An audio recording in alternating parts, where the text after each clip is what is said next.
Tsaka yung ating isda. Yan ang isda. Kain na tayo, guys.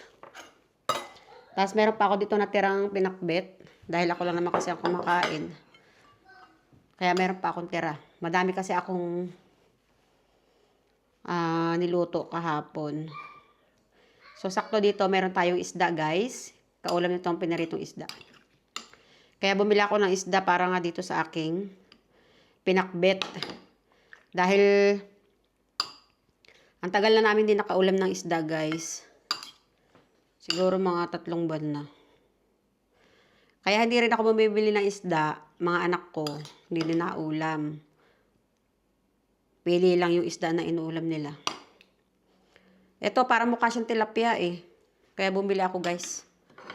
Mukha siyang tilapia. Kain tayo. Ito sa kanina itong perito. Kanina itong peritong manok.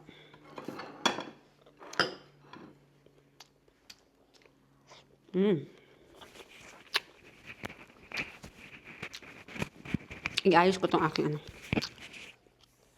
Ayan. Hawakan natin yung mic para sure na malinaw.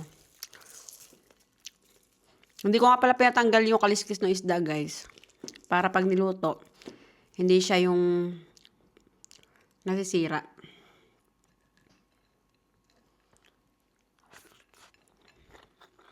Saka dapat pag bibili ng isda, lulutuin agad.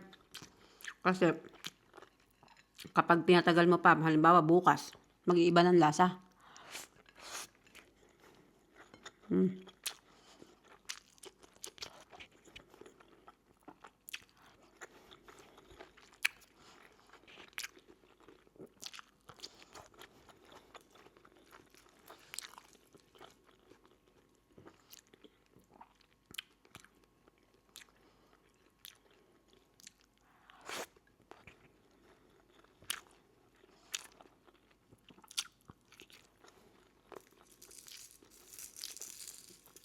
Sarap ng isda.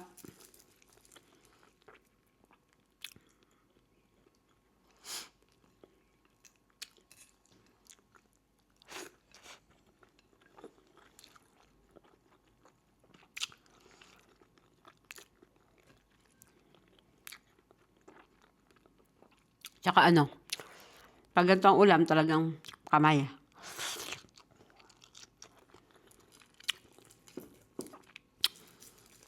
Hindi ko alam kung anong pangalan itong isda na to. Pero itsura niya, guys, para siyang tilapia.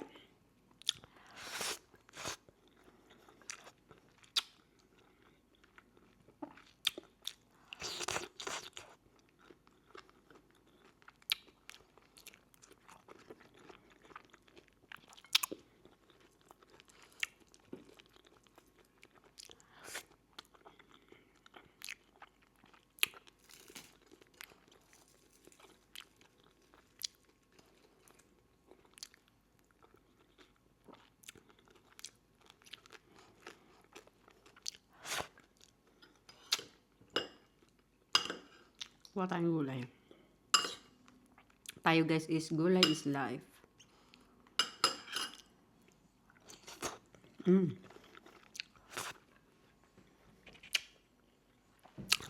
Ilapit ko yung ano, camera. Yan.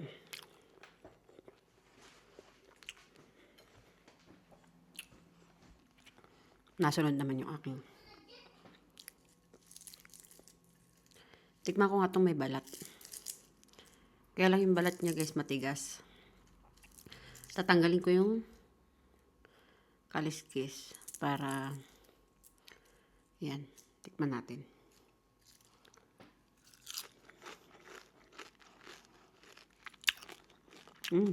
Gatong.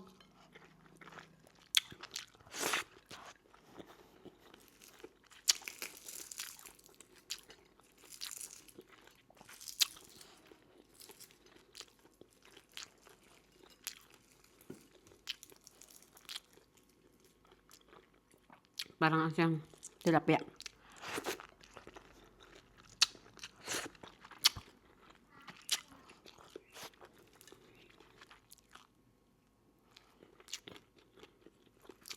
Mayroon siyang ano, dilaw sa buntot. Ano no?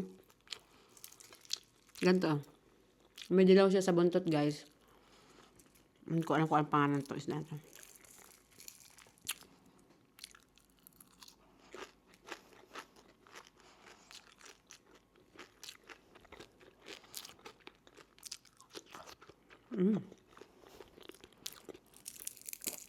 Sarap.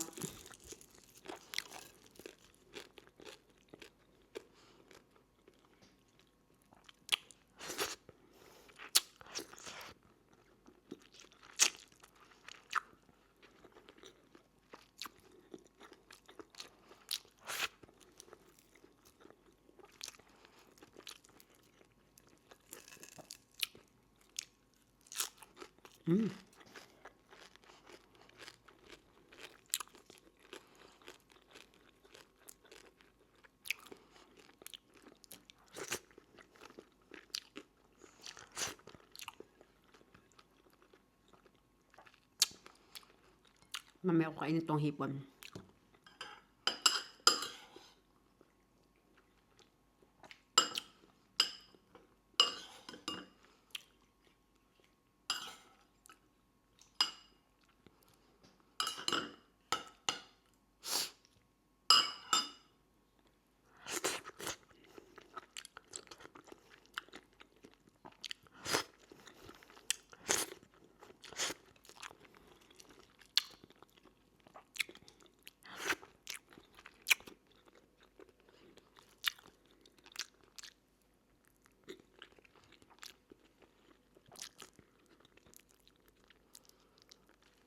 Nakakatakot pag natinik.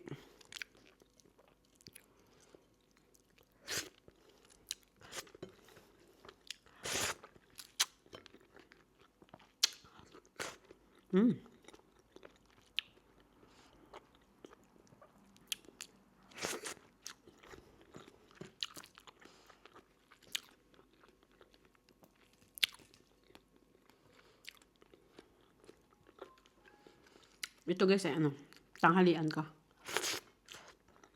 Tanghalian, hapunan ko. Tanghalian, almusal. Kasi hindi ako nag-ano. Kape lang.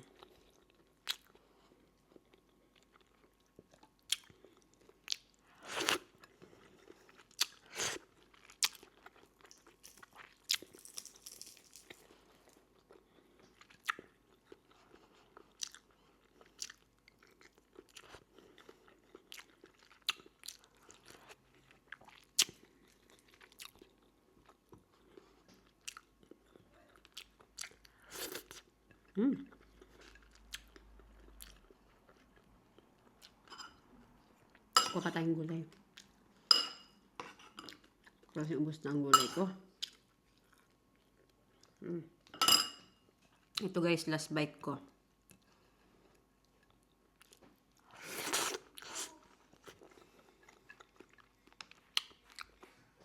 So yun lang guys. Thank you for watching.